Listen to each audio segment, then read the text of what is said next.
ওই এতদিন তো তোমার গুলো খালি মই হাসির খোরাক দিছম, আজকে আনা চিন্তের খোরাক নেও। এই যে ধানের শীষটা দেখোছেন না, এই যে ধানের শীষটা, এই ধানের শীষটা মই গণি দেখনু এটি প্রায় 215টা ধান আছে। গাড়ি গেলে মই একটা ধান আর সেটি 215টা ধান হইল, তাহলে একটা শীষের যদি 215টা ধান হয় তাহলে এটা ধানের গাছ প্রায় 15 থেকে 20টা আছে, তাহলে কতগুলো ধান হইল।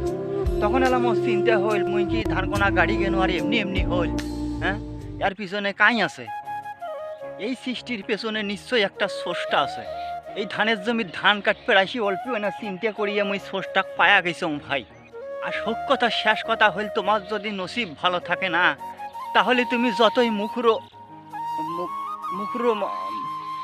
মুখ্য মুখ্য মুখ্য মানুষ হন না কিসের জন্য, তুমি মনে করেন আল্লাহ পায়া যাইবেন, খালি অল্পি আনা চিন্তার বিষয়। আর তোমার যদি নসিব খারাপ থাকে না, তাহলে শোক দুনিয়ার ভার্সিটি কলেজ বিশ্ববিদ্যালয় পড়ি আসলেও শেষে আসি কইবে দেয়ার ইজ নো গড, আল্লাহ বলতে কোনো জিনিস নেই।